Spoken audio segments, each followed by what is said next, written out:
chuirde aniu tá leor an-speisialta fád agam. Is seo Muireann agus an Teach Solais. Seo leor a tháinig agam sa fást ón snethe góir am fearste. Is Malachy Doyle a scríobhann Scéal agus Whitson a roinn na léireadí. Tásúil agam go mbuine sibh soltas.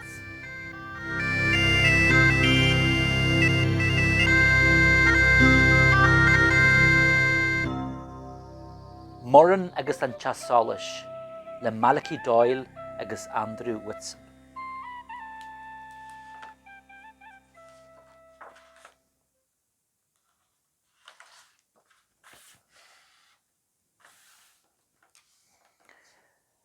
Bhí an Teach Solais ar thionn na rudaí a ba ansa le Muireann ar an Oileán. Chunaí a ré geall coideachta lé ar fáin na híche, éag dul háart agus cháart, cibé amsir a bhíon. A héin, a dó, a trí, a chuntas Muireann, agus fin am a chraisi a 7 agus ar chúis éigin is a 7 a bhíon na gcónaí, behin an sin a ríise ag lású an teamra, agus ag lású an tealf ar a chodal a bebagin nóra.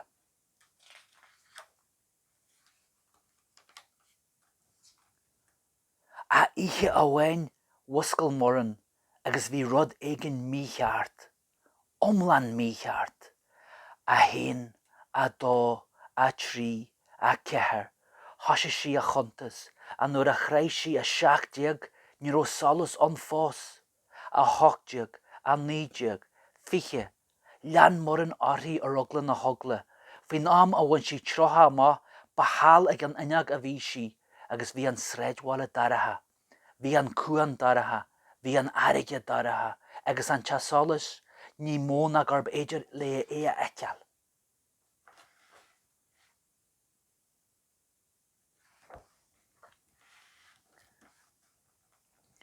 A Dónall, mhúscail a scaart Muireann. Bhí a cara a sfeir ag stopú thar oíche a ad as bhí a bhaithir a spáile. Níl an Teach Solais ag splancarnach. Arc ar siise ag díriú méire a maithar an ineag, ar a muighin sin ar an airige gharatha tháinig Muireann solas bag buide a bhain, an solas ó bháidín dearg iascaireacht a nethratha. Ní bheith is acu cabháil na carraigethe géire ar sa Dónall de chread. Ní bheith na Daidí a sogann anon a mala a dhéanamh go sábháilte arás go dtí an chuan.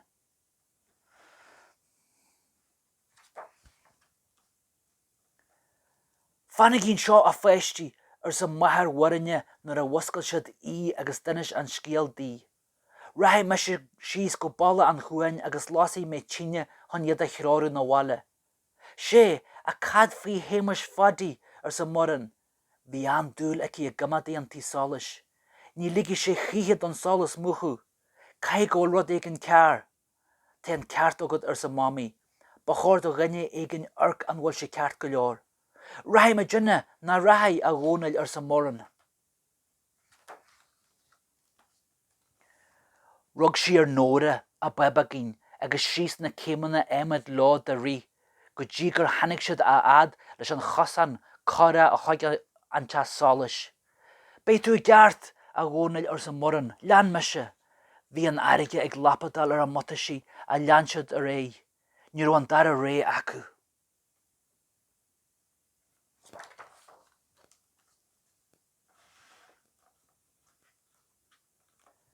A dé, fiche, trotha, daichead a chuntas Muireann agus iad ag drapú na géimeanna cúnga, iad ag dul háart agus háart go buir an Teach Solais. Faoi dhearú bhain siad an seomra rialaithe amach, a bhí an solas olmhór ar chórdóibh ag sáilsiú ar an dón iomlán háirteampall, bhí seo daratha, dúth daratha.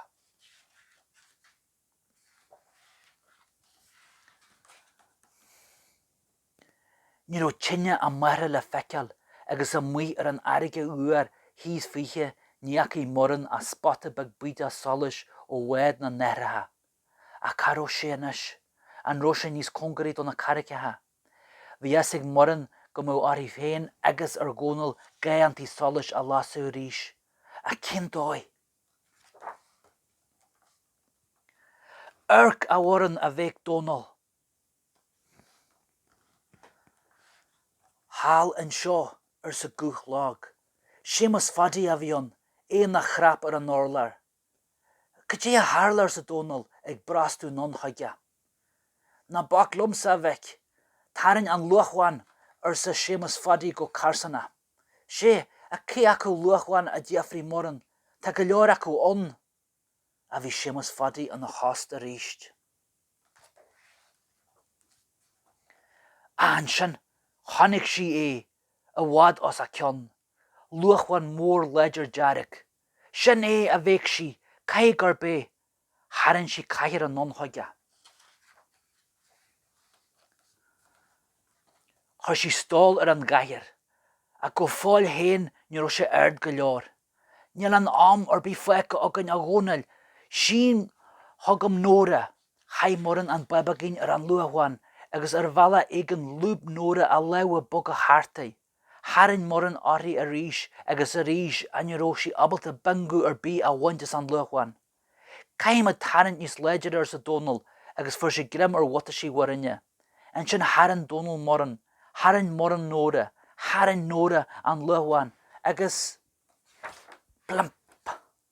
Bhuail gatainne an tarlar de flab mór mífar.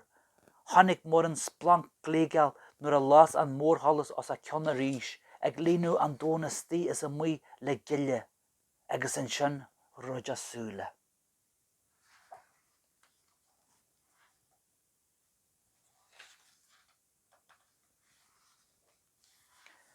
A bhaireann, an bhfuil tú ceart go leor, a maithir a bhíon in éanaart le Dónall agus banaltra eilis.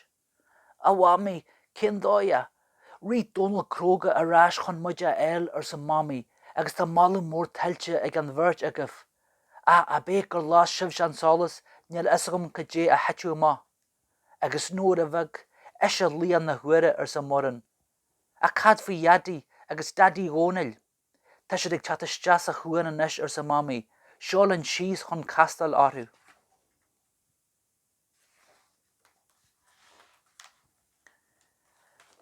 Cad faoi hémas fadaí ar sa moran agus iad ag dul síos an stéire bíse, an bhfuil sé ceart go leor. Cai gur heit mé a luige ar fó seala ar sa camadíon Teach Solais go géir anala ón teamra os a ceann, a bé mé a gceart. Cai tú do scíthe a ligint a chuile sin banaltra eilis ag réalis, agus seahan na céimna sin go gin seachtain nó gá. Trí chéad dahiad a seacht ar sa moran faoi na hanal, de chéimena ar sí go geall réire. Tá agus do haid contas a chalín ar sa mami léige gaige. Nuair a chréisiad an chuan bhí an airige faoi luinear cholas teálaí na tinne a lás maithir warinne agus muintir eile an tréidhile. Agus an sin rompú bhí an bháidín dearg iascaireachta le trúr de éire an eilean ar bord, agus é ar a balla isteach a chuan go sléin sábháilte. A Daidí a bheith Dónall, sin é mo Daidí a scrad moran. Ar ais an a leaba go sochail sábháilte dí dearg moran ar gá gheall an Teach Solais ag scartú san aineag. Thosaigh sí a chuntas na marnaí idir na splancartha ríist, a ceathdéag, a chuigdéag, a sédéag, agus ar a seachdéag. Agus a seachdéag a bhí an na gcónaí, lás sé a seomra, a leapa, a bebag, agus a min réige collata. Sin é, sin agah moran agus an Teach Solais is an trí moran ar an eilean. Tásúla agam gcóinteamh soltas. Slán an eis.